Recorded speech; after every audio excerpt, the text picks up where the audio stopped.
Hi everyone, and welcome to our course AZ700 Designing and Implementing Azure Networking Solutions. My name is Armin Brandel, and we are going to have this course in 5 days together. It would be each day we're going to have a 2-hour session about our course lectures and the content that we're going to go through.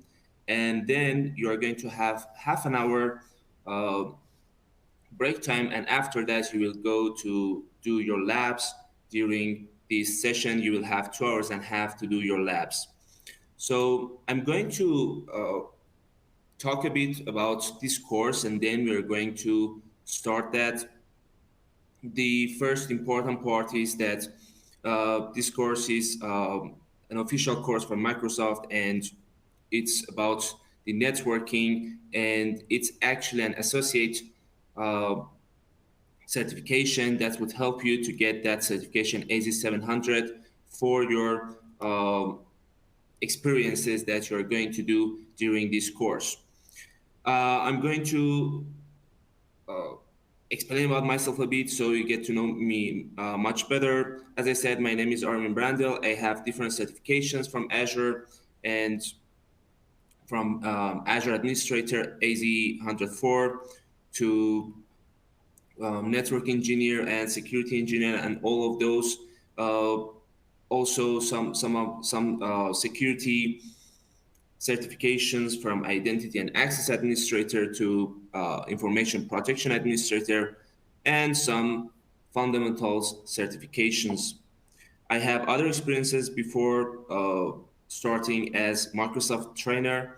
I have some experiences with Cisco and MikroTik router and switches and Windows Server and Network Operations Center support.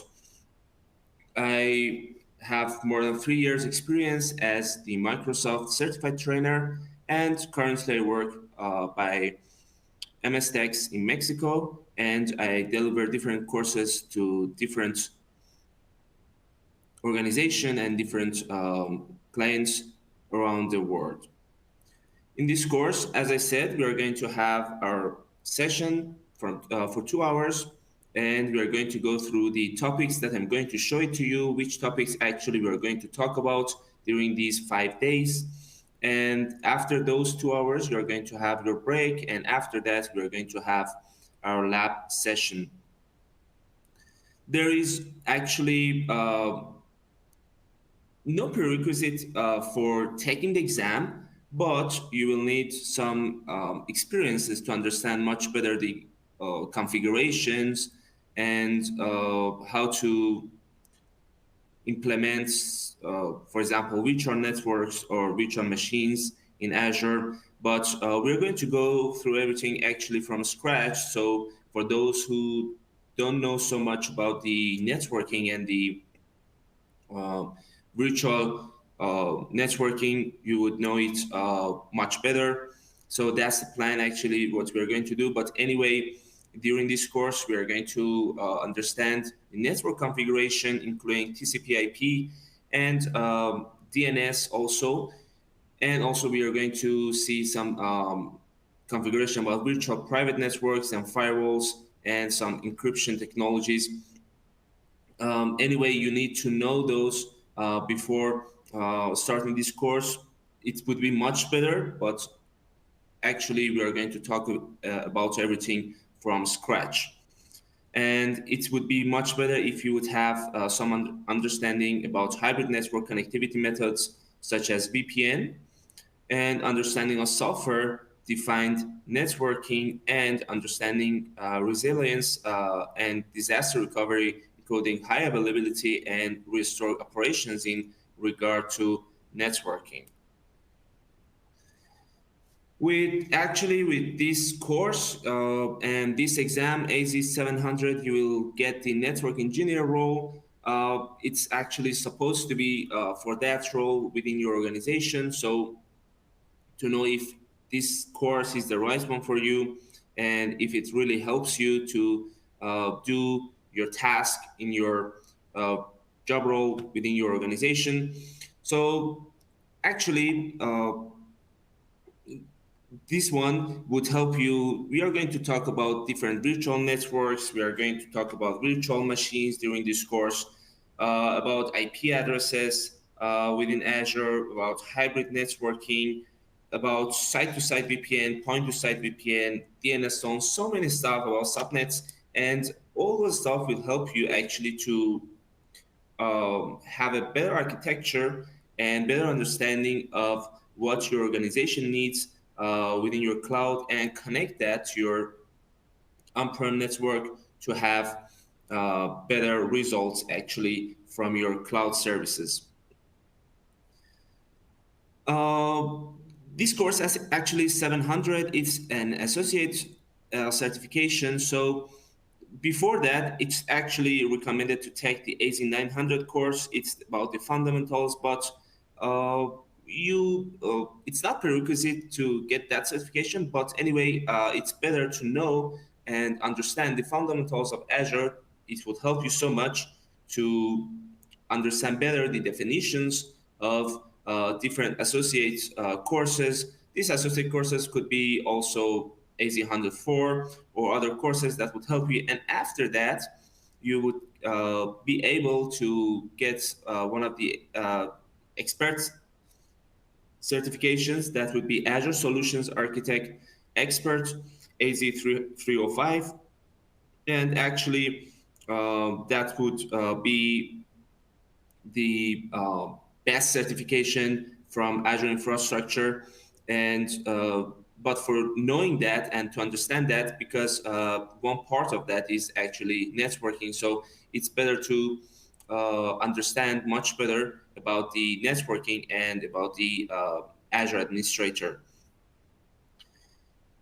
We have different study areas with our AZ700, but anyway, we are going to talk about these especially on our last day because we're going to have 4 days of course and um, we are going to we're going to see about different topics within AZ700, and on the last day we're actually going to have our exam preparation. So on the last day we're going to go through all those topics focusing on the exam. But for you just to know, there are different modules and different weights within your exam. Not all of those topics have the same value on your exam. So that's a chart that would help you to understand much better about the exam. For example, the first module about design, implement, and manage hybrid networking would have from 10 to 15% within your exam. And then design, implement core networking infrastructure would have from 20 to 25% in your exam.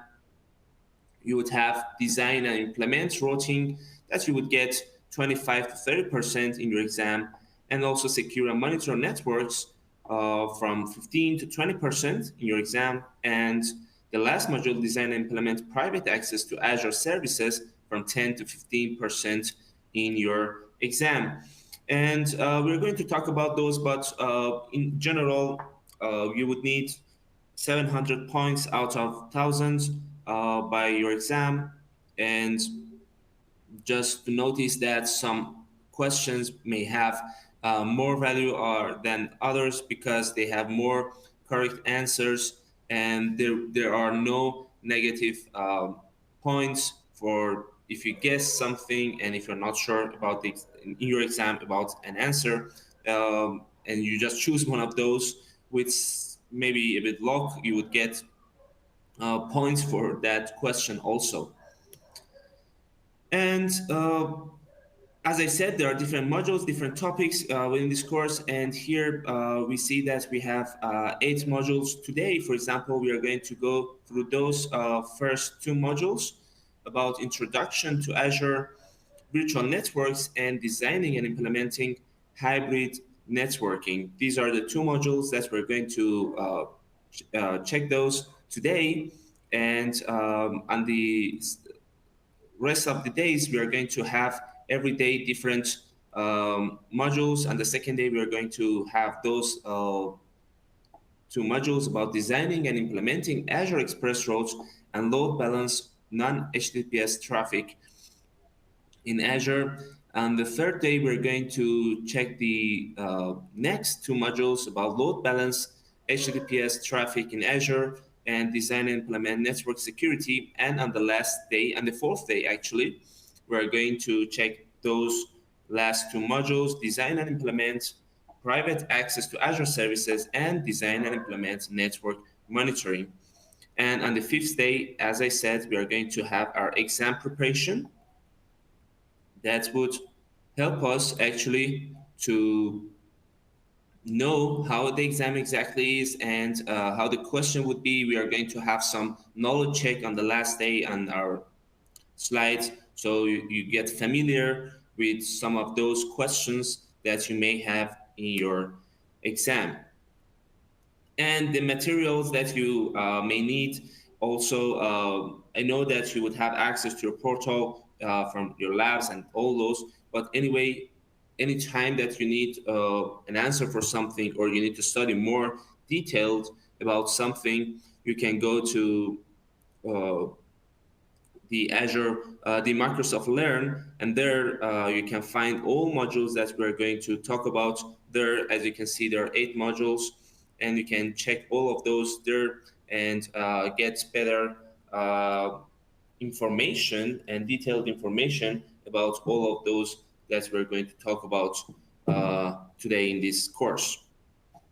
So that was some introduction about Azure and about this course and how it works. Let's go and start the lecture. But before that, I'm going to show to you here. So let me get it bigger. We're going to have different days. Today, day one, we are going to have our lecture, and we are going to talk about introduction to Azure Virtual Networks and design and implement hybrid network in these two modules.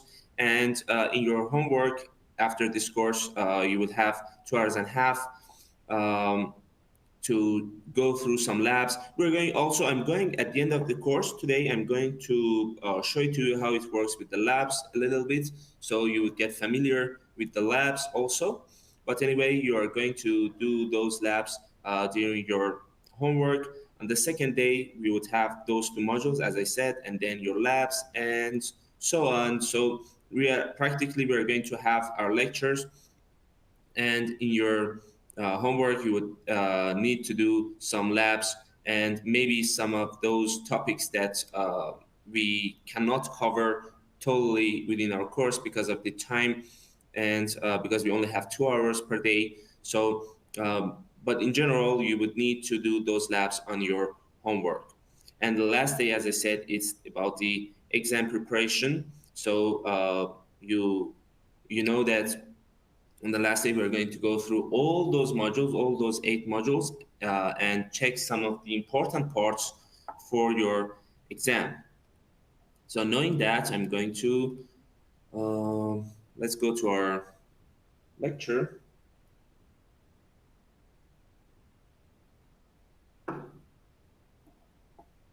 So here, yeah. So we're going to start with the first module, and it's about introduction to Azure Virtual Networks. We are going to go through all of those about how exploring Azure Virtual Networks, configure public IP services, and all of those. Anyway, you can find those definitions and all those topics and some exercises from Azure, from Microsoft Learn. So whenever you feel like you need to learn more or you need to um, get some detailed information about that specific topic, you can go there and to Microsoft Learn and check those topics. The first lesson of this module is about exploring Azure Virtual Networks. So we're going to see the capabilities of Azure Virtual Networks, about the address spaces, about the subnets, private IP address allocation, understand regions and subscriptions, create a virtual network and demonstrate how that actually works. So what's actually the virtual network and why do we need that? So in this diagram, actually, you see that we have our Azure infrastructure here, and we see that within Azure infrastructure, we have our different subnets. So those subnets actually would help us to divide different parts of our virtual network. So our virtual network, as you can see here, is we have 10.10.00 slash 16. So it means that we can use all of those parts of our IP address, our virtual network. So we can use those different IP addresses and create different subnets within our network.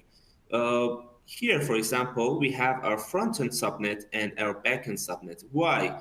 For example, imagine that we have a web server and we want to provide some information to some clients through internet.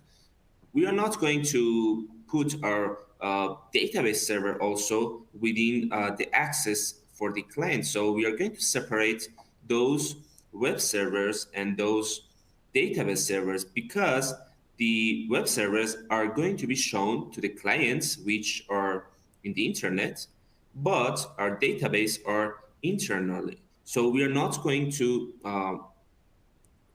give access actually to our users out of the organization to our uh, database servers or other our servers that we don't want users get access.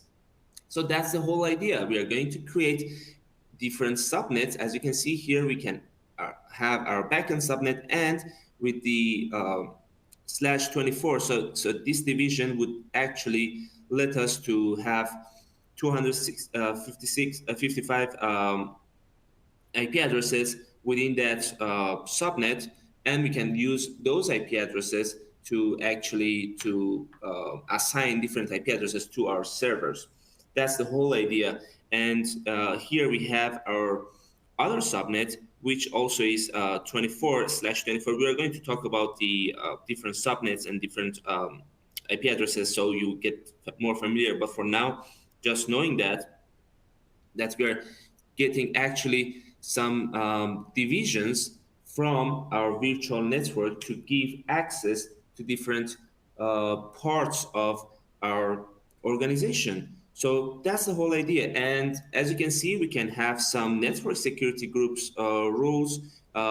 These are rules that we're going to define for different subnets. So based on those rules, we are going to manage our traffic for our virtual machines within that subnet.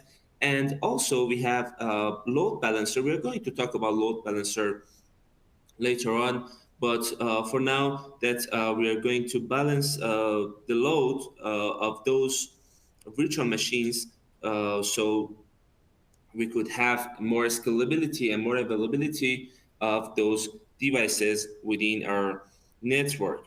So uh, let's talk about the capabilities because we see that the communication with the internet. So that would help us to have, as I said, to communicate to the internet. And all resources in a virtual network can communicate outbound to the internet. So by default. So we can actually communicate inbound to a resource by assigning a public IP address or public load balancer so that they would work. So we have those virtual machines and we have that public facing load balancer. So we are going to assign an IP address to that public load balancer. So all the users from the internet, from our clients, would get access to that to those web servers through that public IP address. And also we can use public IP or public load balancer to manage our outbound connections. The other capability is communication between Azure resources. There are three key mechanisms through which Azure resource actually can communicate. We have virtual networks, virtual network service endpoints, and virtual network peering. We're going to talk about those later on, but for now, for example, virtual network peering is when we have different virtual network here. For example, we have the first one, this one, and if we have another virtual network, we can make a peering between those so they could communicate with each other. So that's one of the capabilities that we would have by Azure Virtual Networks. And that virtual networks can connect not only virtual machines, also they can connect the Azure resources. We can have connected our app services, environments, and some maybe container services and Kubernetes services.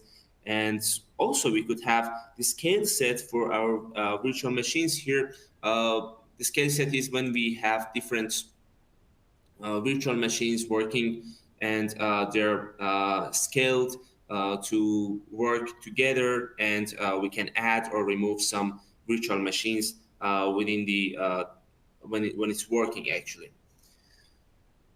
And also we can have the communication between on-prem resources, so we can actually have connectivity from our Azure resources and from Azure environment to our on-prem networks. That would help us to actually have our hybrid connectivity by help of Azure virtual network, and we can connect those together. That's one of the other capabilities. We can also filter the network traffic. We can actually filter those network traffics by some network security groups or firewalls. You see that we have here our network security groups in our subnet. We can also create some firewalls, but anyway, we're going to talk about firewalls and network security groups later on.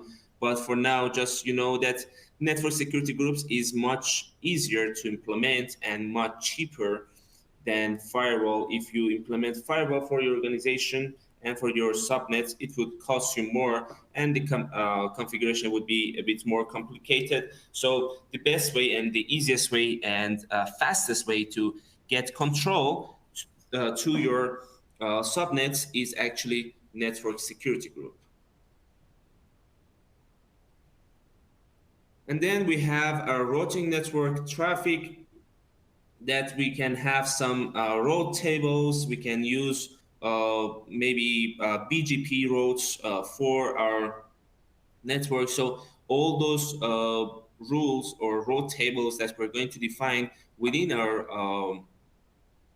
subnet or our virtual network would help us to route different IP addresses to different destinations. So that's the whole idea that of those capabilities that we are talking about.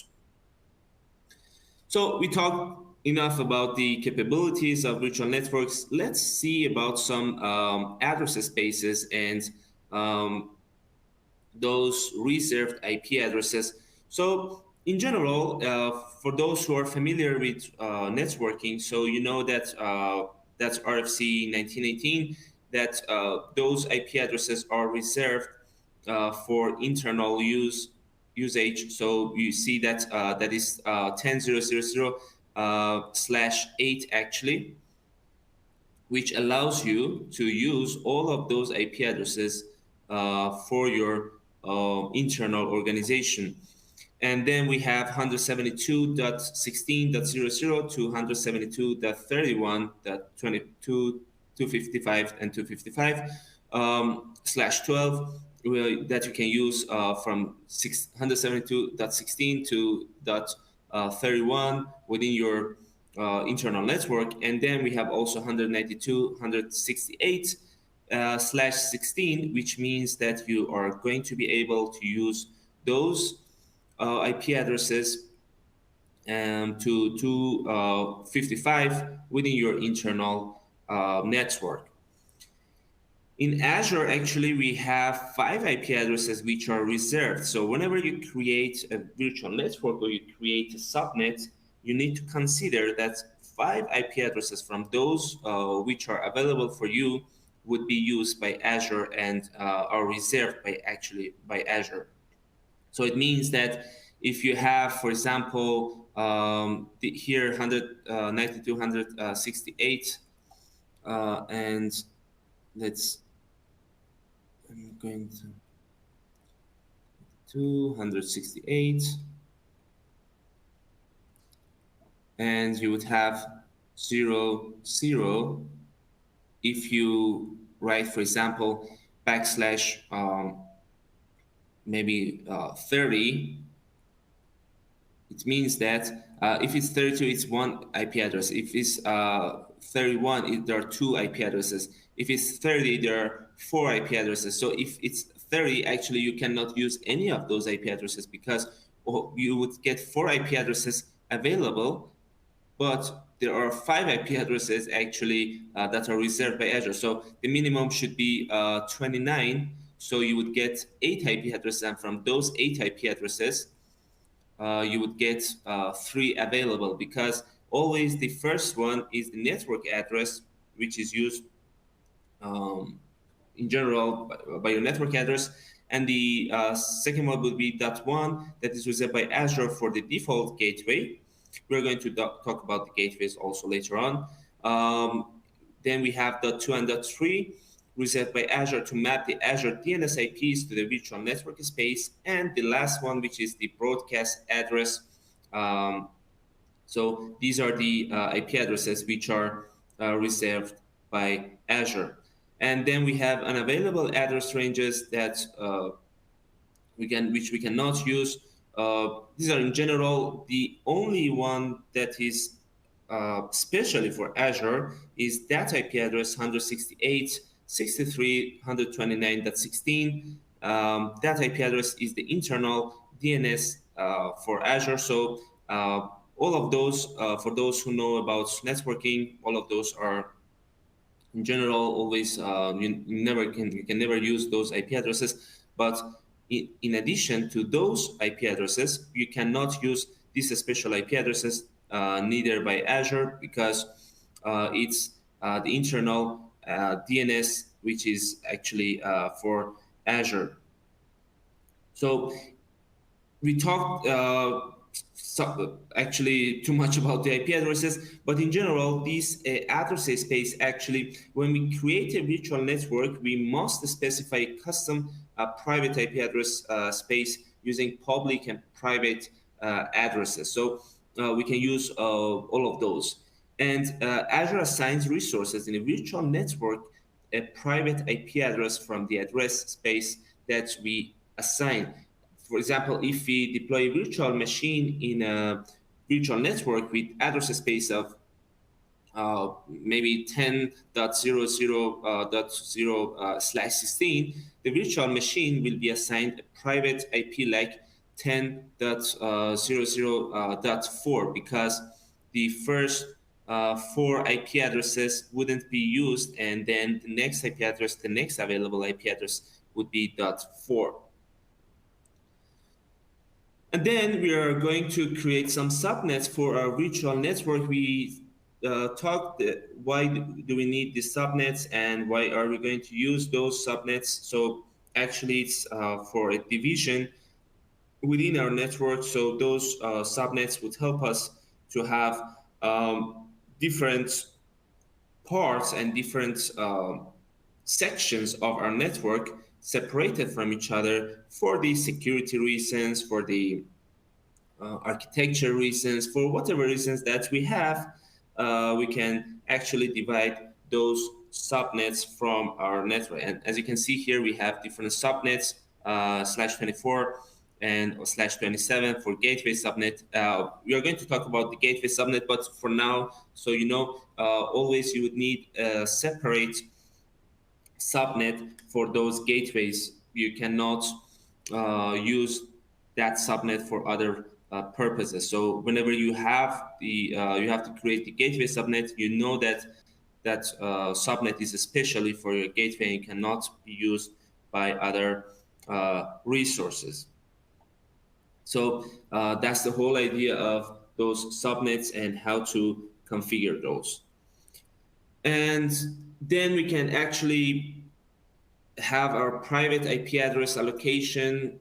We talked about the load balancer. So whenever we have our load balancer, for example, to communicate to internet, we can have a specific IP address, and then all of the users, when they want to connect to our web servers, they all connect to that IP address. And then the load balancer would actually balance the load to different virtual machines within our network.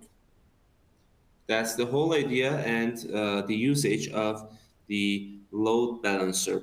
So in general, why do we need that private IP address allocation? So that private IP address allocation will help us actually to have that static, for example, IP address and to get it used by different resources or different users. The dynamic way to do that is that the Azure assigns the next available unassigned or unreserved IP address in the subnet's address range. So we talked about the reserved IP addresses from 0 to 3. So if you don't have any IP addresses, the next available one would be 4, which would be assigned to your resource, or you can actually do that statically. But from any of those unassigned or unreserved IP addresses that you have available within your subnet.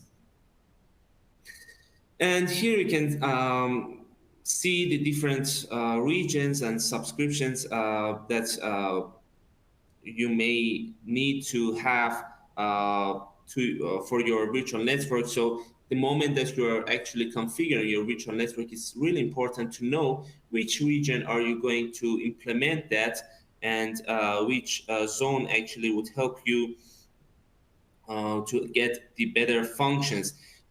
All of the Azure resources actually are created in an Azure region and also Azure subscription. A resource can only be created actually in a virtual network that exists in the same region and subscriptions as the resource. So we cannot um, create those in differently. So it's really important from the first day that you're going to create your virtual networks, know where are you going to create that, and because later on when you need to create maybe some network peering or you are going to use some data, if your organization, for example, is in Germany and you create that virtual network in Japan, for example, you would have some extra cost and extra configuration and all of those. So you don't want that. You want to get everything cheaper and much working much better and have more availability. So the best way to create the virtual networks from the beginning is that you know what are you going to do, which regions are you going to apply those, and how are you going to apply those virtual networks. That's the best way that would help you to actually have better access. So after talking too much about the address spaces and all of those configurations, let's see how is creating a virtual network. So for that, actually, we have two different options. We can do that in our portal, or we can create that virtual network with the PowerShell with some scripts that we can just copy paste. Let's go to our portal. So here we have our Azure portal, and we are going to, for example, if we want to create our virtual network, I'm just going there to the search bar and I'm going to write virtual network. And you can see that the first option here is our virtual networks. I'm going to click on that, and you see that I have some virtual networks already, but I can create a new one.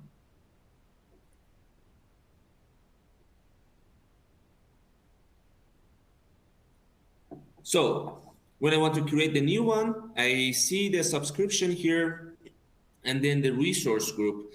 It's important to create those resource groups specifically for your resources, because that's the way that you're going to actually manage those resources all together. Depending, you may categorize those depending on the usage or the department or some policies or whatever reason that you may actually collect those different resources within a resource group. So for example, I'm going to create a new one. I'm going to call it AZ700. And then you would need the name, and the name that you're going to add for that virtual network. Let's write VNet test. And the region, as we talked about the regions, we said that it's important to know which regions are you going to work on. And so later on, for the cost and the connections between those regions, you wouldn't pay more, or it wouldn't be hard to manage those resources. So I'm going to stay with the East US, for example, and then we can see the IP addresses. In that section, we talked about the IP addresses and address spaces. So which one can we use? By default, if the first time you create, you would get the 10.0.0.0/16. But because I've already had created some virtual networks, the next available one for me is 10.2 and /16, which means that we can use those two IP addresses to change and create some other subnets that we're going to create just now. We can add the IP v6 address space. We're not going to do that, but anyway, it's available within Azure. If you can see, if you notice, here we have the default subnet. So if I click on that, I can see the name and the address range that I have here, 10.2.00/24. It means that I already have too many IP addresses available for me, because I'm only using that part for our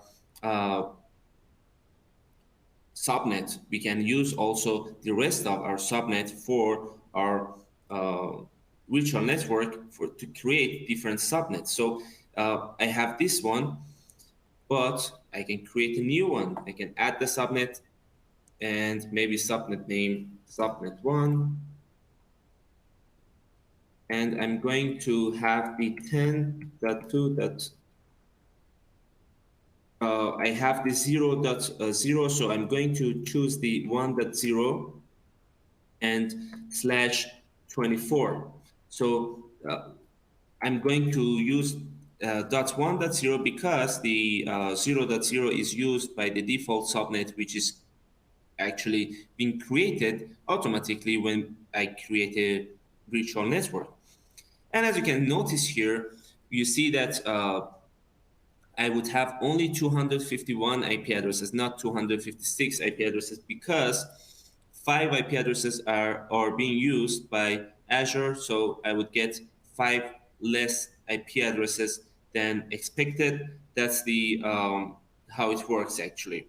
And we talked about those reserved IP addresses, which would be 0, 1, 2, 3, and 255 from that address range.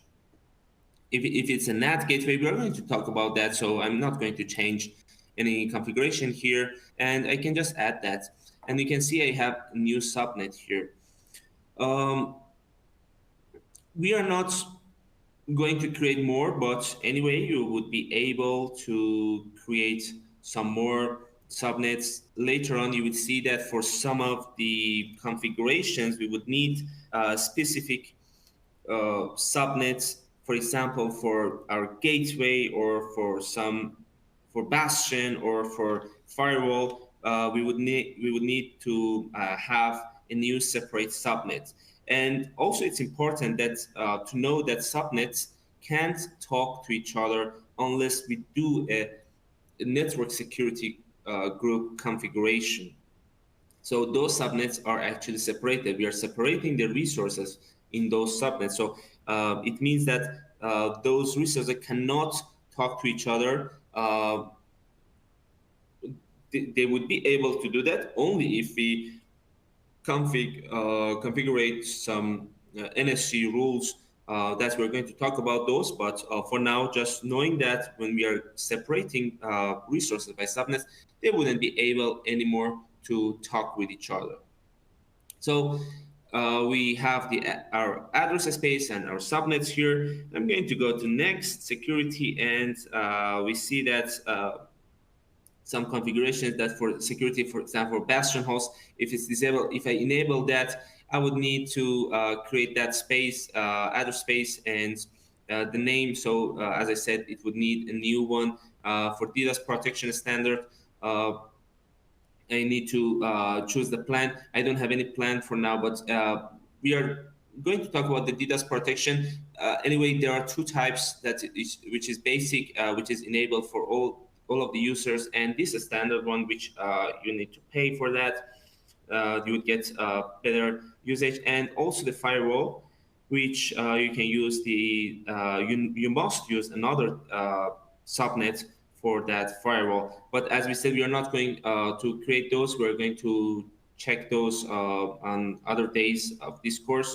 We're going to talk about those, but just to know, when you create the subnets of firewall or bastion, you don't need actually to create the 24/24 because you don't need so many IP addresses for those.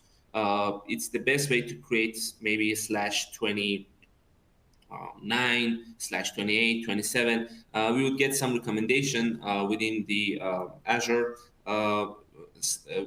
from the slides that you may need /27 or /28. But because if you put it 24, you just create that subnet, but you cannot add other resources to that subnet. So it wouldn't be actually so useful for you to do that. And it's the best way is actually to have those subnets separately and with the least IP addresses that you're going to occupy for your resources.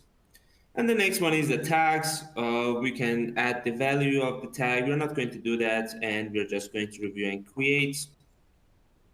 So the validation passed, and just create that resource. It would take a couple of seconds or sometimes minutes to be created. Once it's created, you can go and check different configurations, also different options that you may get from your virtual network. Once the deployment is finished, yeah, now we can go to the resource. And here we have displayed on the left side where we can actually define so many configurations. We're going to check most of those in this course, but for now, that in this overview page, you can see the resource group that we chose, the location, the subscription, which we have created that resource through that, the subscription ID, and the address space that we chose. This one is the address space of the virtual network. The subnets, later on, we are going to check those. The DNS server, we are using the default one, the Azure provided DNS service, and the flow timeouts, we can configure those, or the BGP configuration, or we can configure those. And we have our virtual network ID here, and some capabilities that we can use. We see that we have not configured anything, DDoS protection, or Azure firewall peerings, or network security groups, and the private endpoints. We're going to talk about those, but for now, let's go to the address space that we can see. Our address space that we have chosen is 10.2.00/16. And also we have these subnets. If you recall, we created another subnet, which was subnet 1, and we can see it here. You can see the available IPs here that, as we said, there are 5 less because 5 are reserved by Azure. So here we can see all the information needed of that subnet. We can click on that and maybe change some configuration, but it's really recommended not to change the subnet address range because you don't want some overlapping within your organization. So it's better to leave and create a new one. And from the first day to create those subnets wisely, so you won't need to change those. And all of those configuration that we're going to check later on. But in general, that's the way that it creates a virtual network within Azure. You can also go to do that from uh,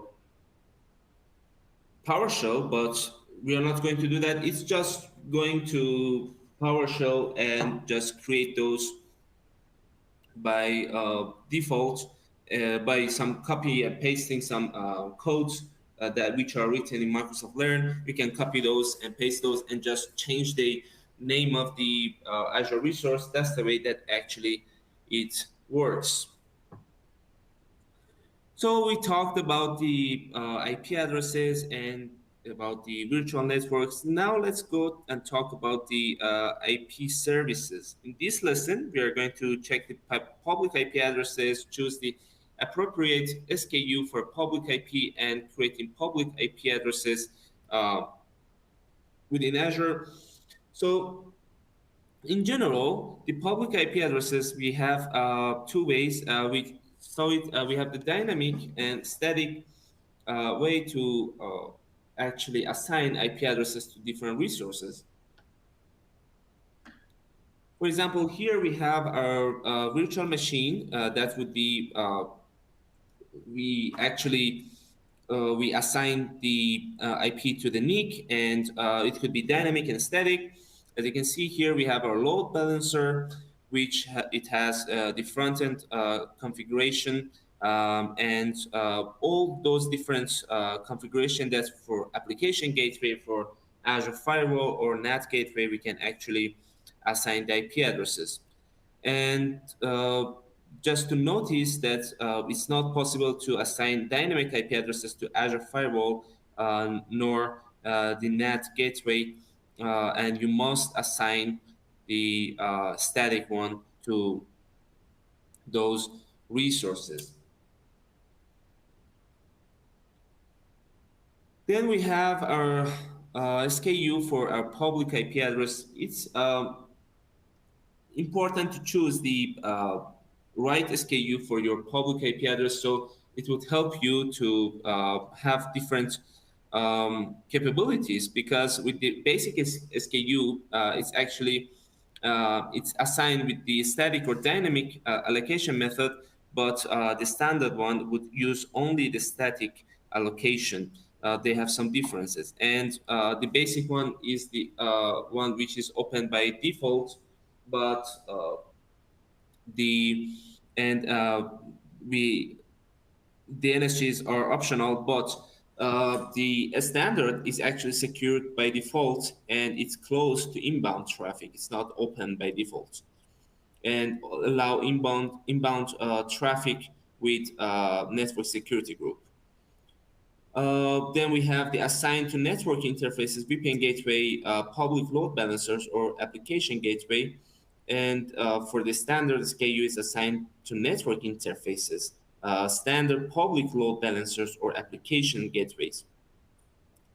And this one don't support, the basic one don't support availability zone scenarios, but the standard can be zone redundant, zonal, or no zone for those IP addresses. These are the different configuration. Then we can actually go through the portal and create some IP addresses.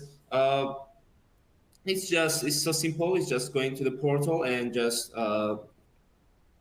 write on this search for IP addresses, and then we can go to the public IP addresses, and we can create a new one. And creating a new one, you can choose which version are you going to choose. If you choose both, there will be two IP addresses actually created, and then here you can choose the standard or basic one, and based on that you would get different options. For example, we said for the basic we can choose if it's static or dynamic, but for the standard it must be static, so you are not able to choose that. So that's the whole configuration. Then you're going to choose availability zone and location and all those configuration. That's the way actually you create your public IP address. Then, knowing about the virtual networks and the public IP addresses, we are going to talk about name resolution for Azure Virtual Networks. So we are going to talk about the public DNS, the Azure DNS zones, the delegations or record sets, and some private domains and private zone scenarios and significance of that IP address that we talked about that is reserved by Azure, and some demonstration um, within our portal. So actually, the what is DNS? The domain name system or DNS is a hierarchical and decentralized naming system for computers, services, or other resources connected to the internet or a private network. It actually associates various information with domain names assigned to each of the participating entitled entities. So actually, that would help us to some to change that IP address to actually to that name. So that the whole idea of that is the public DNS service resolve those names and IP addresses for resources and services accessible over the internet, such as the web service. That's actually what it does. And we have in Azure DNS, we can create address records manually within relevant zones. And the records most frequently used would be like the host records or A records. They're famous with that name, A records, or the alias records, which is CNAME. We can create those records also within your DNS configuration by Azure. So also you can create those DNS zones. Um, DNS zone actually can serve on the public internet to respond requests to a domain. So actually it hosts the DNS records for a domain, and that's how it works. We have the private and the public DNS zones. This one that we're talking about is the public one. The private one would be for the internal, and um, it wouldn't be accessible actually from internet. Um, for example, some private IPs that we are going to use with our domain names, maybe for the reason that they are easier to remember or some of those. But anyway, now these Azure DNS zones that we're talking about are the public ones. And if I show it to you on the portal, when you go to the search bar, you write DNS zones, you would get two options: DNS zones, which are the public, and the private DNS zones, which are the private, obviously. And if you create on the DNS zones, you will get to that page, and you can create a new DNS zone for your organization. Like all others, you just create the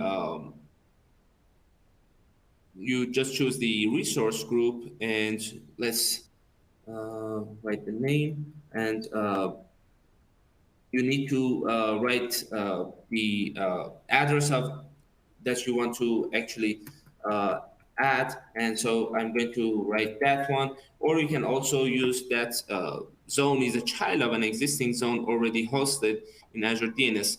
So you can choose the tags. We're not going to do that, and just review and create. It's not actually doing anything before you configure those configuration that's needed after creating that resource. We're just creating that resource. It's not something that's special, but after that, when it's created, we need to make some configurations within that DNS zone. For example, I don't have that zzz.com really, But in case that you just go to domain registrar within your DNS settings from your domain, and there you can actually add these four name servers to your configuration within your domain registrar, but not here. Because I don't have, I cannot do that. But that's the way that you actually add those four DNS servers from Azure to be recognized your domain. And then you can also add some records. We talked about records, so we are going to create some records. The A record, for example, if we create that and the IP address that we can assign to that, something like that. And if it's alias record set, no. If it's alias, it would be the C name. We don't want that. So just creating that, and it will be created here, the A record that we have for our DNS zone. But the whole configuration is when you have your configuration and you have your DNS, you can add those DNS servers to your domain registrar. So that's actually the configuration that we need by Azure. And then we have the DNS delegation. In general, we can, when we delegate a domain to Azure DNS, we must use the name server names provided by Azure DNS. We talked about those four, that we need to use those four in our settings from our registrar, and then update that so it would be created within Azure. The point is we cannot actually use Azure DNS to buy a domain name for an annual fee. We can buy a domain name by using app service domains or a third party domain name registrar. That's the way that we can do that, but not directly by Azure. And we also created a record set. You saw that we just need to choose the type and just write the name and the IP address that is going to be used, and then assign those IP addresses to the records that we wish. And also we have DNS for private domains. So it's the private DNS service that we talked about. We said that we have the private DNS zone. So that one is internal, and it's not accessible from internet.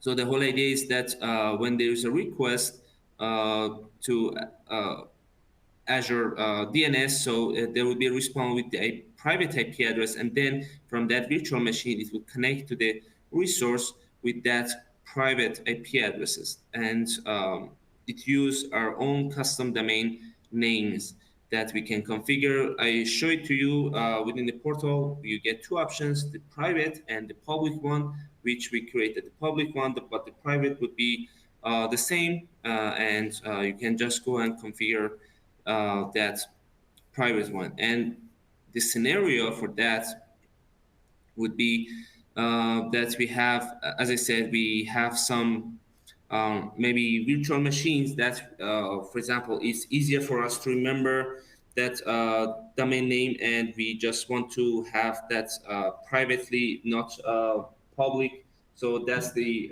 whole idea of that. Why do we need actually those private zone scenarios? And we are going to talk about the significance of the IP address 168.63.129.16. We said that IP address is actually a reserved one and used by Azure, and it's actually DNS of Azure. So it's actually enables, it has some functions that enables the VM agent to communicate with the Azure platform to signal that it is in a ready state, and also enables communication with the DNS virtual server to provide filtered name resolution to the resources, such as virtual machines that don't have a custom DNS server.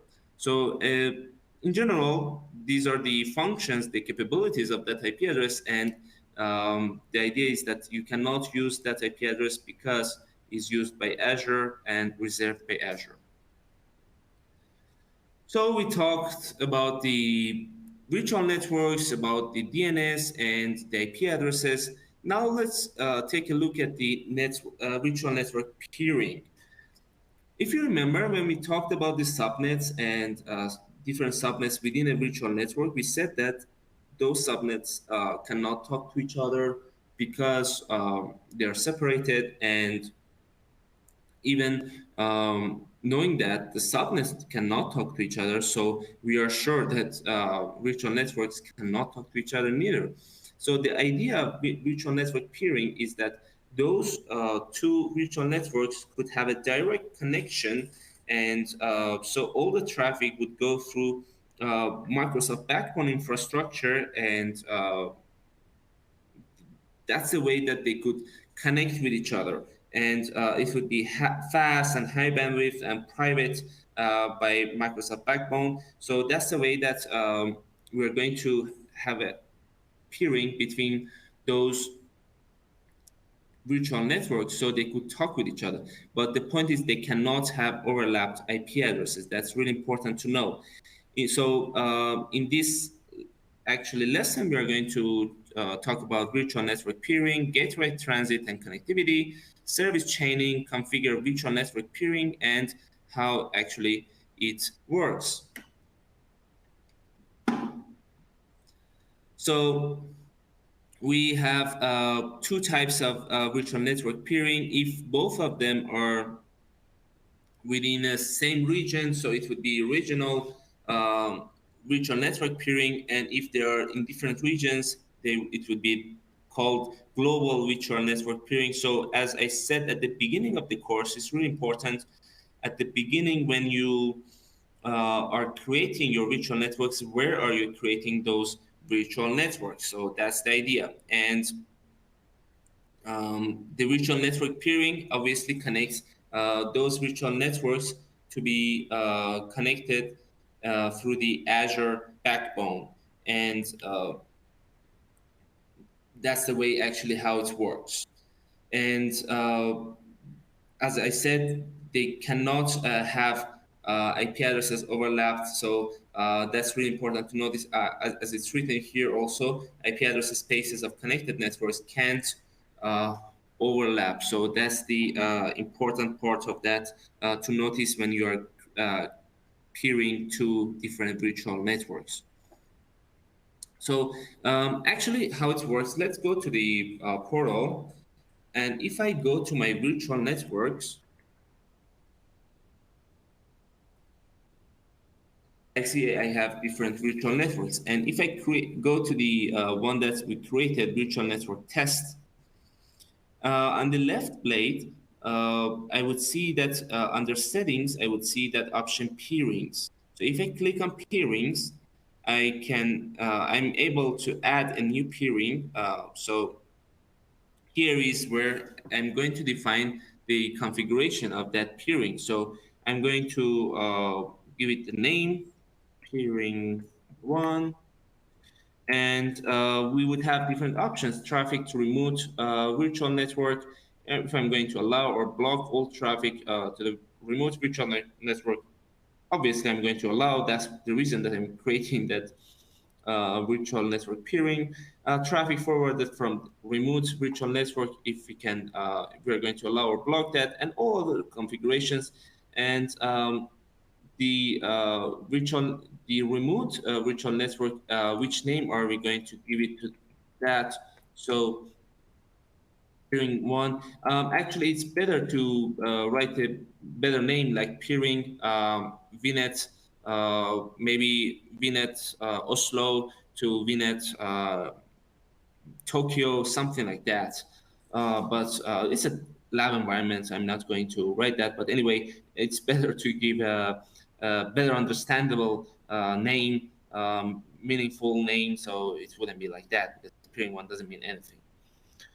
And then we're going to choose our other virtual network that maybe my VNet. I'm going to assign. And then here is where I can actually define if it would be two ways connection or only one way. If I block that from one way, then it wouldn't be allowed from one two ways, and it would be only allowed by one way. We have the same configuration that we have here. We have it also there. So that's the way that we can actually configure and route our traffic. That's where we can configure if we want to have it from both ways or only from one way. And we're just going to leave it like that as it is, and just add that one. And as you can see, it's actually added. The gateway transit is disabled for now, and the peering status is updating. It takes a bit time to get updated, but that's the way actually we create the peering between two different virtual networks, and so they could talk with each other, and it would help us to have the resources be able to actually talk with each other. Sorry, I lost my. So we were here. And we were here, we said how to configure, and we said if we change those configuration in one side, the configuration would be, the connection would be only one way and not two ways. And here is also, we're going to talk about the gateway transit. So in general, what is gateway transit? It's actually a peering property that lets one virtual network use the VPN gateway in the peered virtual network for cross promises and virtual network to virtual network connectivity.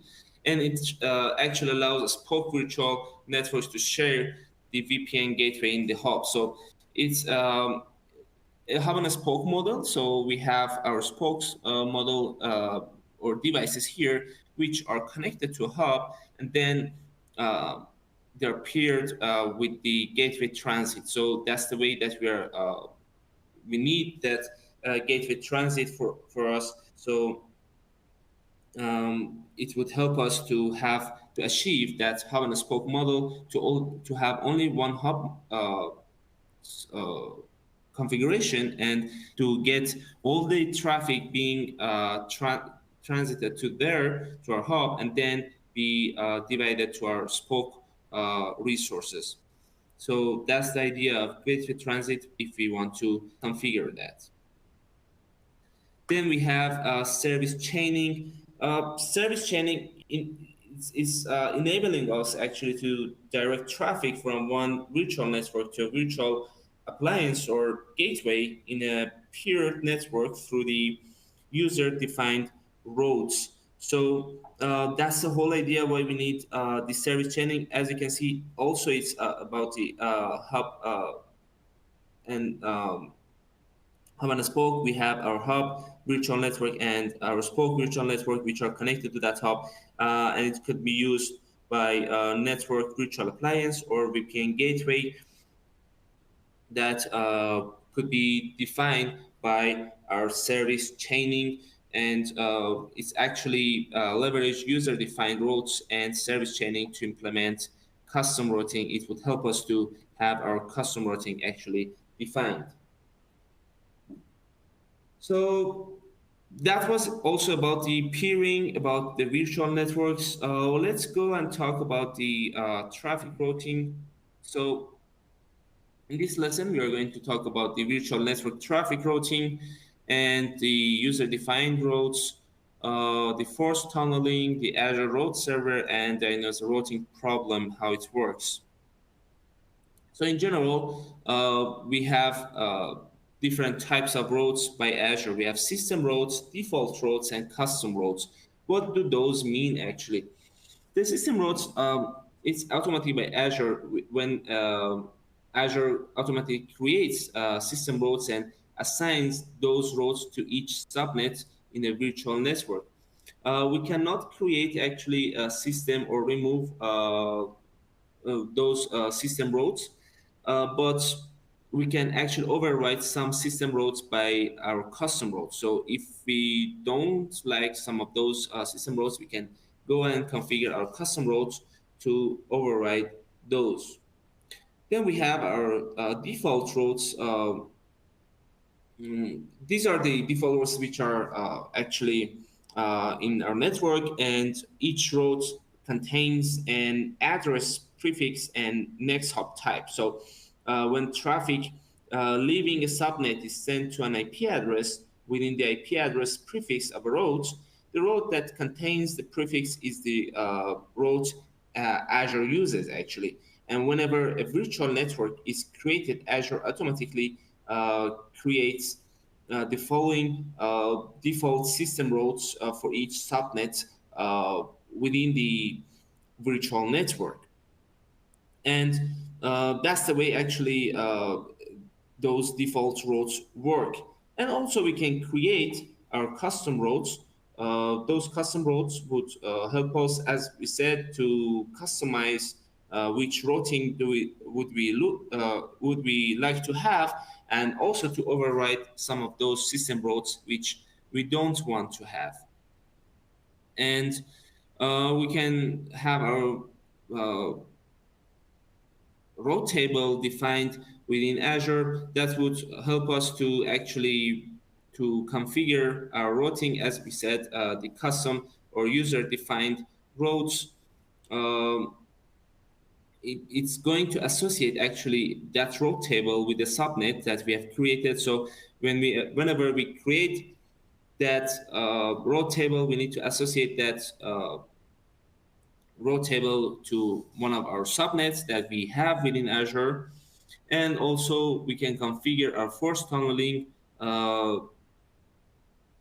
by our Azure. So actually, here we have an example of that. We can see that we have our virtual network, and this virtual network has three different subnets.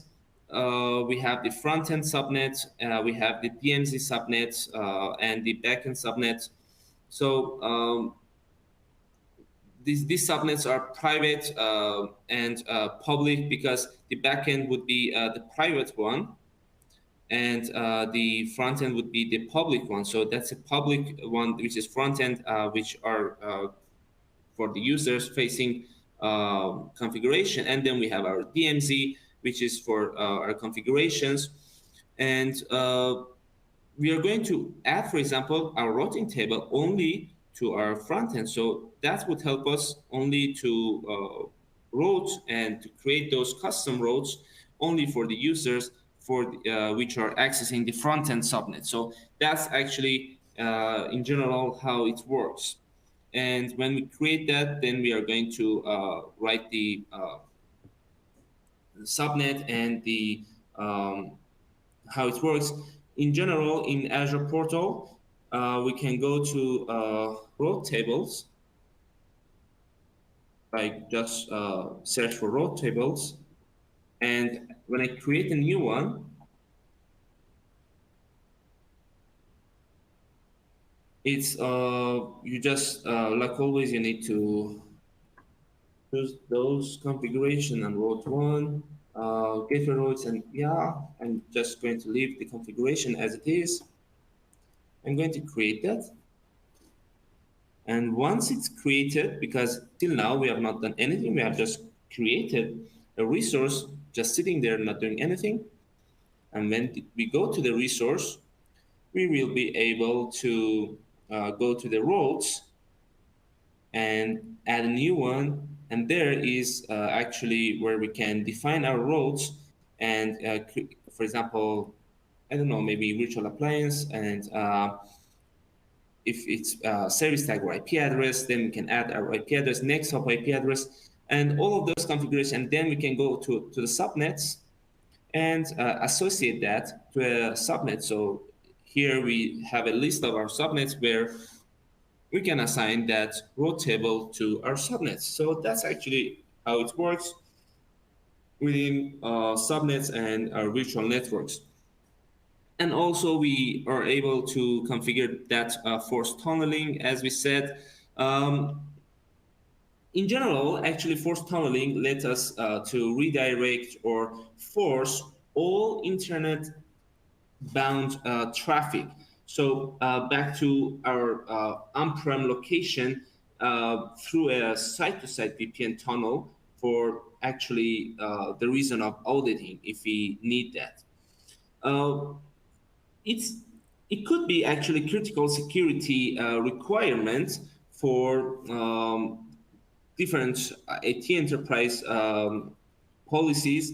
So if we don't configure forced tunneling, those internet-bound traffic from our virtual machines in Azure always actually go through from the Azure network infrastructure directly out to the internet. So without the option to allow us to audit that traffic. So we don't want that. We want to audit our traffic. So it may be also a requirement for some policies that you may need for your organization, but that's the way that that's why actually you need to configure that force tunneling within your network. And also we have our road server. We can define our road server, and when we have our on-prem network and we have our virtual network here, and then we want to create to internet, we can define those routing maybe through the BGP or whatever routing that we want to configure within our network actually. And in case that there is a problem within routing, we can actually go and see those problems that have happened. There are different ways to go from Azure Portal, PowerShell, CLI, but the best idea is to use the network watcher. We are going to talk about those Azure Monitor or network watcher later on other days, but in general, if we go to network watcher, now we don't see so many information because we don't have those configuration actually really in a real environment. But you can go, for example, to topology, and you would see how is the topology that you have for your that specific resource group. For example, I'm choosing that, and you see that I have my virtual network that we just created just a bit ago, and we created some subnets and IP flow verify, and all of those configurations, some diagnostic logs. We are going to talk about those tools later in other day. But for now, so you know that it's able actually to, it's possible to go through and check those configurations. And also we have our virtual network NAT. So those virtual NAT actually,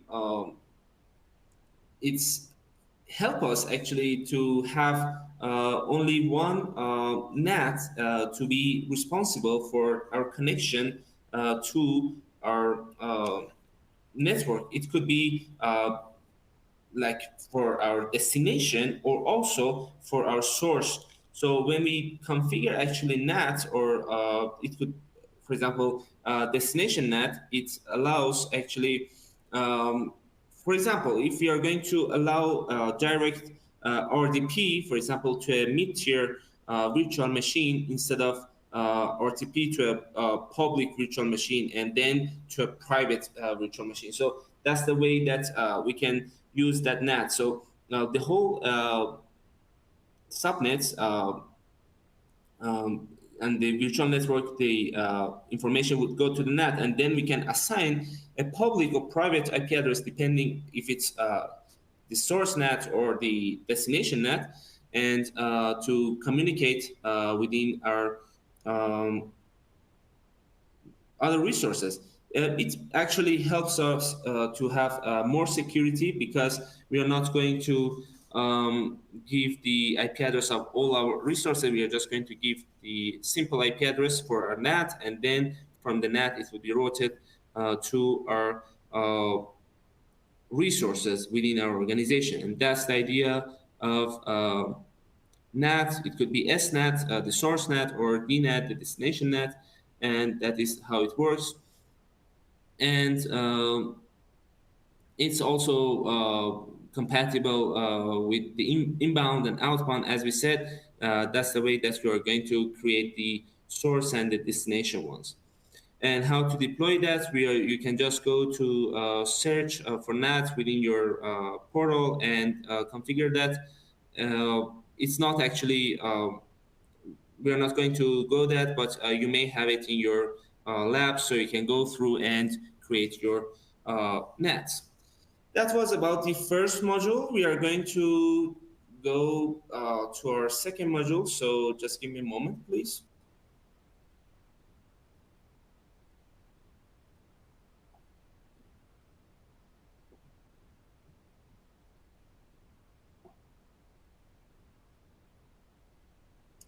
So in the first module, we talked about virtual networks and how to create a peering between those virtual networks. Also, we talked about the IP addresses and a little bit about the NAT services and all other configurations about the traffic routing and all of those. So in the second module, we are actually going to talk about how to design and implement Azure VPN gateway. And some of those are actually included in this course, but some of those are not really. So we are going to go through those topics a bit faster. In general, there are some um, topics that we're going to talk about within this course. So we are going to plan a VPN gateway or configure on-prem VPN device, create a gateway subnet, and how all those configurations actually work for us.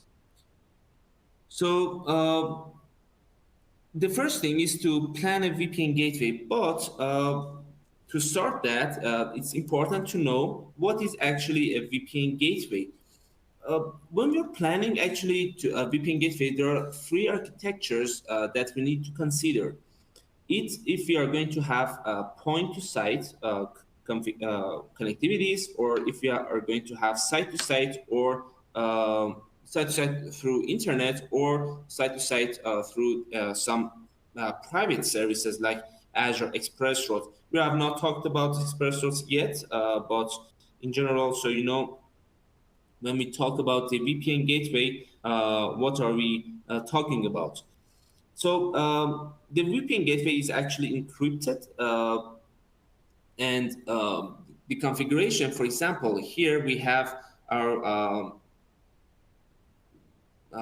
on-prem network, on-prem site, and we are going to have the connection from our on-prem site to our virtual cloud network, and those connections would be, for example, through a tunnel, VPN tunnel through IPsec protocol. It's going to securely transfer our data to our VPN gateway. So that VPN gateway actually sits on the edge of our virtual network, and it receives that traffic. So that VPN gateway needs their own subnet, and then they could connect securely to our other site, which is, for example, in this case, site on-prem site. So that's the whole idea. That why we need to have that connection. So it could be site-to-site connection, as we see here. It could be over internet, or it could be by some express route, or it could be virtual network to virtual network connections, which connect Azure Virtual Networks to each other, or it could be point-to-site if we have different users and we want them to just connect uh, point-to-site VPN to our network. So that's the idea why we need our VPN gateway. So knowing that, we understand why we need to create the gateway subnet within our subnets within our virtual network. So if you remember when we created our virtual network, let's go back to our um, portal just a moment. Yeah. So if I go back to our virtual networks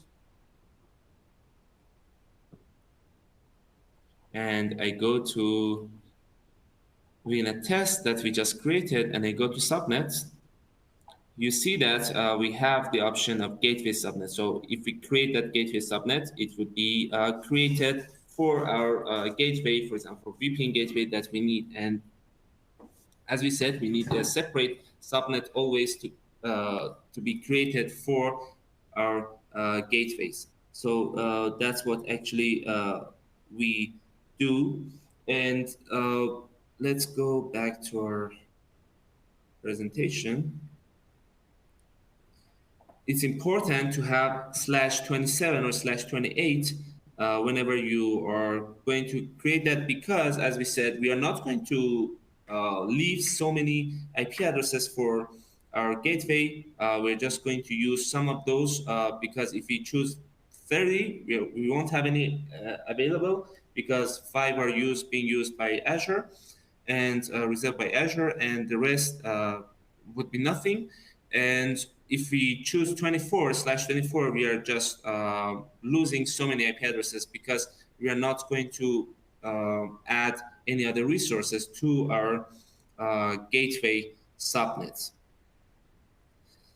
And when we create that gateway subnet, we just create our virtual network gateway and it will be created. We can actually use VPN types. The route-based actually is the most common way. Is the now is the modern way actually to do those configurations. But we can also use the policy-based. The route-based is the dynamic actually routing, and the policy-based is the static routing. So um, it's it's good to know which type are we going to use, but the normal one is road based, and it supports actually for IKE v2, and also can use dynamic routing protocols within our configuration. So it's important to know which VPN type are we going to choose, the dynamic one, which is the route based, or the static one, which is the policy based routing. And here you can see the difference of this chart. You can use to choose the best SKU and the generation for your configuration. So you see my SKU and the maximum virtual network, the virtual network tunnels that you would be able to have. So all those charts you would be able to use to configure and choose the best option for your environment. And after that, also you would need to create the local network gateway if it actually reflects the on-prem network configuration and enables Azure to route to your on-prem network. It would help you to actually to give the site a name by which Azure can refer to it. And there are so many actually documentation about that in case that you may need to create that. We're not going to create that in this course, but in general, that would help you to have some local network gateway, so you would be able to have that gateway being connected to your, for example, to a VPN device or whatever that you're going to define within your environment. And we also can configure the on-prem VPN device. It would be maybe a bit complicated if you are going to create the on-prem VPN device within your organization, because you need to know about the protocols, specific protocols, if you're going to use IPsec or IKE parameters. So these are the configurations which you may need to add to your VPN device, and then connect that VPN device to your VPN connections. So there are also there is a list of supported VPN devices by Azure. You need to check that before creating a new or configuring a new VPN device actually. And then after that, you're going to create the VPN connection. So that VPN connection actually uh, will help you to have it's actually the results of whatever we did. So let's go back to our slides. The whole idea of that was that first you create the gateway subnet, and then you go and check the local network gateway, and then you configure your on-prem VPN device. And after all of those, you create the VPN connection. So that's actually how it works, and the steps that you need to do to create the VPN connection to your site, or to your point to site connection. We are not going to do that configuration for now. You will have it on your labs, and you would be able to try all of those. But the steps for that is, as we said, first of all, you need to create the gateway, and then the local gateway, and then the VPN device to be configured. And after all of those, you would be able to create the VPN connection. So after that, the VPN connection, once it's actually created, the on-prem devices and are created, we would be able to actually build that connection. And to verify and troubleshoot the VPN connections, we would be able to use the network watcher again. So that network watcher would help us to get the whole view of whatever we have in our network. And for example, those VPN gateway connections could fail for a variety of reasons.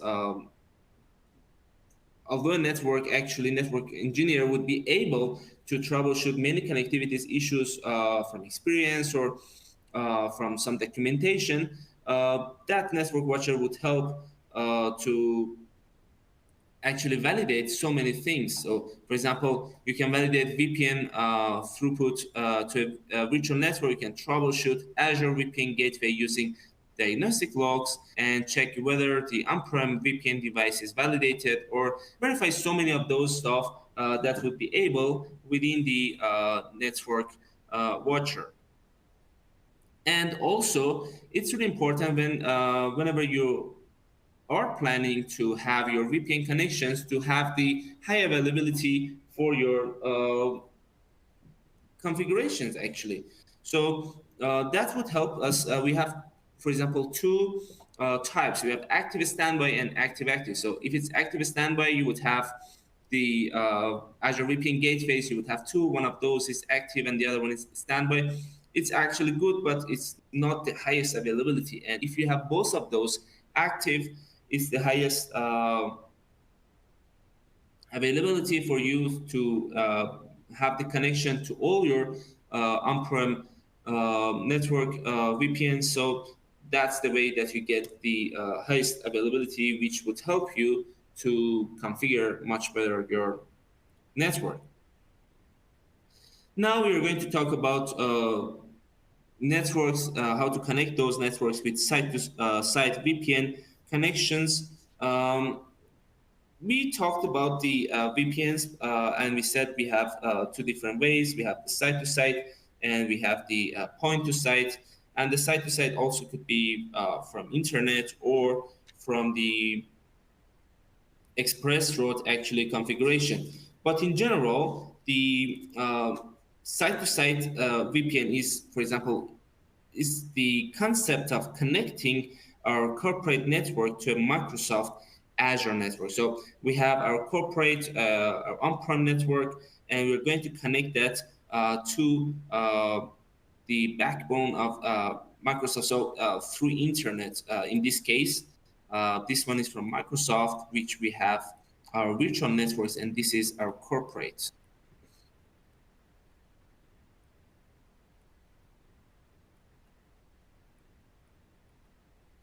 So that's the way that we're going to connect that. It could be connected through internet or through a private link, also through a private express route. In general, those Microsoft Azure network could be connected when we have our site-to-site connection. That Microsoft network and our corporate network, it would be the same, like they would exist on the same network to talk with each other over the that connection that could be secured in different ways. You could have your encryption, or you could have your personal tunneling. But the whole idea is that you are going to be able to talk from your corporate to Microsoft resources. So that VPN actually helps you to do that. And it actually requires some devices called network gateways, and they basically actually sit on both ends of the connection. So you would have the network gateways that would sit on here and sit on there to provide that connectivity which you need. And as we said, to configure that and to have that VPN configuration, we need a specific subnet for those gateways. And that was about the site-to-site. We also are going to talk about the point-to-site. It's the difference would be that it is actually designed for the clients.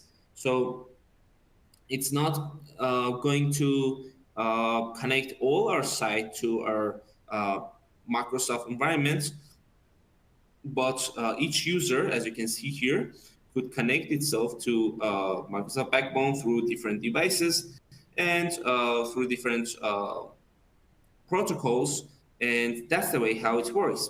So each client who wants to connect to our network is going to need a certificate installed on their computer. It's not a password, it's a certificate which this user needs to be installed on their Windows. And with those certificates, they would be able to connect to through that point-to-site VPN to our environment. So that's the whole idea, how it works. And you would be able actually to generate and export those certificates using PowerShell within Azure. And there are two actually different types. We have the root certificate actually, and the child one, which the root one is actually self-generated and stored in their Windows, in the user's Windows, and the child certificate is the client certificate, which would be on the client certificate be saved there. And that's the way that actually it works, and you can generate and use those certifications to create that specific point-to-site connectivity. And there are some protocols which are used. We have OpenVPN protocol, which is used here, SSTP, Secure Socket Tunneling Protocol, and IKE v2 VPN protocol, which is used in Azure. And as we said, we talked about the certification and the authentication methods. When the user is connecting to the network, it would be through that specific protocol, and then it would be connected. It would be the certification, authentication one way of that, or native Azure Active Directory authentication. The native Azure Active Directory authentication is when, for example, Azure Active Directory authentication allows us or to, for example, to connect to Azure using our Azure Active Directory credentials. So that is the native Azure Active Directory authentication, using our Active Directory credentials to connect ourselves. And but the point is, for example, that native Azure AD authentication is only supported for OpenVPN protocol and Windows 10 or 11, and it also requires a Azure VPN client. So in case that we use that one, we can only use the OpenVPN protocol, not IPsec, not IKE v2. So these are the differences if we use the native Azure Active Directory authentication. And the other way, the last one would be Azure Active Directory domain server is actually it's actually typically a popular option because it allows users to connect to Azure using their organizational domain credentials. Obviously, it requires a radio server that integrates with the Active Directory server, but in general, that would be an option to do to connect yourself through your domain services. And to prepare our point-to-site configuration in Azure, users in general use their native VPN clients on Windows or Mac devices for point-to-site configuration. Azure actually provides a VPN client configuration zip file that contains settings required by these native clients to connect to Azure. So for Windows devices, the VPN client configuration consists of an installer package that users install on their devices. That's one way, or also for Mac devices, there would be another configuration. So that zip file actually would be saved, and that's the way that they do that. And anyway, you would get all those steps in generating and creating point-to-set configuration from configure now. If you go to the portal, you would see that option, and then you can go and configure those. If you, in case that you need the point-to-site configuration, you would have that in your lab, so you would be able to do that. And after knowing about the site-to-site VPN and point-to-site VPN, now we are going to talk about the virtual WANs. So what is actually virtual WAN? It's a device which lets us actually to do a lot about the hybrid connectivity and cross VNet connectivity only in one device. So instead of connecting two virtual networks together, we are connecting those to a hub and hub and spoke model. So that's the definition that we would have for virtual WAN. And in this lesson, we are going to talk about a bit more about the virtual WAN, to choose a virtual WAN SKU, hub private address space, and connect cross-tenant virtual networks to virtual WAN hub and virtual hub routing. So as we talked about, the virtual WAN is a way to have something like a container which cannot do anything until we create that hub. So a hub is like a virtual network that contains gateways like site-to-site, point-to-site, express route, or whatever.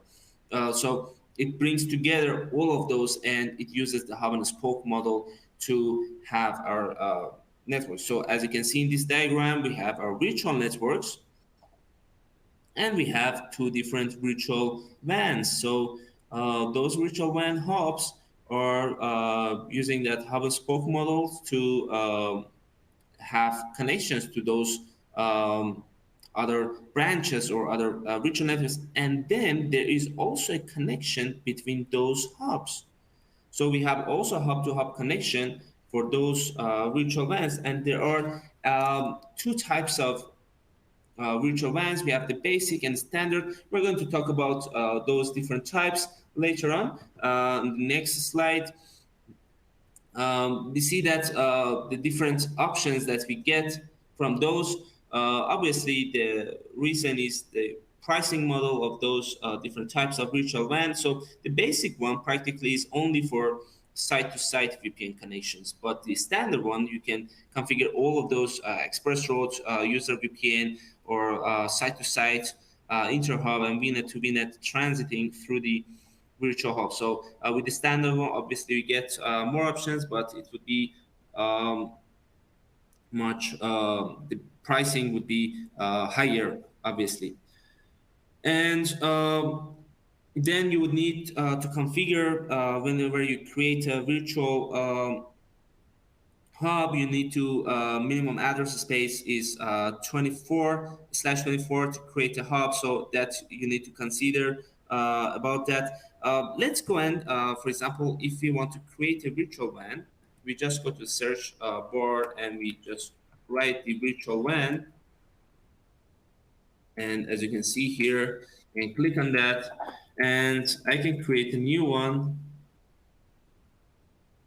Like all of those other connections, 8700 region and the name. I'm going to write the virtual WAN 1 and the type, if it's standard or basic, we just skip it standard, review and create. Like all other resources that we create, it's just sitting there, not doing anything for now. And the point is we need to go and configure that configuration within the resource. So it would take a couple of minutes to be created. And as soon as it's created, we can go and also create virtual hub. So those virtual hub actually would help us to connect those virtual WANs. And we said also we have the hub-to-hub connectivity and all those connections that we would be able to do within our virtual WANs. And also the hub routing. The hub routing actually, it's provided by a router that manages all routing between those gateways using BGP protocol. So a virtual hub can contain multiple gateways such as site-to-site VPN gateway, express route gateway, or point-to-site gateway. This router actually also provides some transit connectivity between virtual networks that connect to a virtual hub and can support up to an like 50 gigabit per second. So that's the idea of that routing for that virtual hub. So the whole idea of that is that we have that one or some of the roads which would help us to route our traffic between the hubs. And those routing table, we are going to define the destination and the next hub, which would be bypassed by that. So that's the configuration that we're going to add to our routing.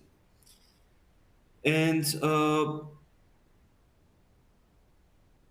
we created that virtual WAN. I'm going to show it to you also about the creating the hub, just a moment. So now we see that our WAN is created. So if I go to that resource, I see in the left plate different options that they have. The general settings, for example, the configuration logs and whatever. But if I go to hubs, I can create new hub. And we talked about hubs, and we just give the name. And if it's site-to-site, point-to-site, or express route, we are going to configure that. and have all those configuration for our hub. So that's the way that a virtual WAN will start working actually, really, because whenever we create a virtual WAN, it's not actually doing anything, just sitting there and having a good time. But for the configuration of that, we need to create those hubs so it would be used by that virtual WAN. You're going to have that in your labs also. So I'm going to go back to our presentation, just the last section of our course, which is about the network virtual appliance in a virtual hub. So whenever we create that network virtual appliance, we offer that to deploy it, to the hub. So those network virtual appliance available in the Azure Marketplace are designed actually to be deployed directly into a virtual hub and nowhere else. So these are whenever you go to Marketplace, you find those, and these are actually defined to be into a virtual hub, and each one of those actually is deployed as a managed application, which allows actually Azure Virtual WAN to manage the configuration of those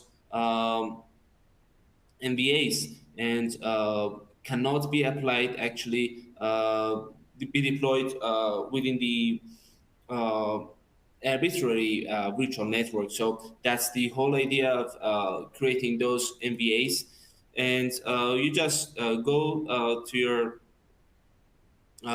portal and just write network virtual appliance, and you will be able to create those. And you it's better to first of all, you need to go to the marketplace, as we said, and from the marketplace within Azure Portal, you can be able to see those and create those configuration. So actually, that was pretty much for today. I hope the session of today would have been informative for you. Before finishing this session, I'm going to show it to you also about the lab. So in case that you are going to do the labs after the break, you just go to the cloudweeks.learnondemand.net. There you would be able to see a dashboard like that. So you would go to your dashboard or to the classes that you have, and then you would be able to choose the lecture that you're actually um, participating. For example, you can go to AZ 700, which is our course, and then from there go to the labs and launch the labs. Or in general, how it would look like for you, you once you log on to your virtual conference, you just go to the tracks and then to attend the tracks, and then you select the course that we have. For example, now we are having AZ 700. You go to AZ 700, and from there you select your time zone, and after that you would see that option of that lab that you need to do today, and you just launch that lab. And whenever it's launched, actually, you would you may be needed to view agreement and agree that, but whenever it's launched, you would get a screen like this one, where you have your uh, virtual actually machine, and also you would have your instructions. So you see the instructions, and then you are going to do those instructions through your virtual machines. You may have more than virtual machines depending on different labs and different lectures. Up there, you would have two different options where you can also use to reboot your virtual machine, or restart, or maybe solve some network connectivities problems. That these are the different ways to also access that. And In general, on the right blade, you would have the three tabs: the instructions, resources, and help. The help you can use in case that you are uh, having some problems and you think that you need the help of Microsoft, you can write that. But anyway, my colleague Arlet and I would be in the chat. So in case that you would have any questions, you could write it in the chat. We could answer all of your questions. And also the resources tab that you have to actually, you have the information of the username and the password, so you can write all of those there, in case that you need to connect your portal or connect your virtual machine. So these are the way, this is actually how it works about the virtual labs. Uh, Thank you so much for participating in this course, and I hope that you enjoyed this course. Tomorrow we are going to be back, and we are going to check other modules. So today on your homework, you are going to have those lab exercises, and I'm going to share that on the screen for you. So you would have all of this information, which labs you need to do, but the labs would be from the first and second module. So what we have studied, so the exercises that you need to do are about the configure DNS settings in Azure and connect to Azure Virtual Networks using global virtual network peering, and all of those other configuration in your labs. So thank you so much and have a good day. You will rest half an hour and then we will be back for the lab session. Thank you.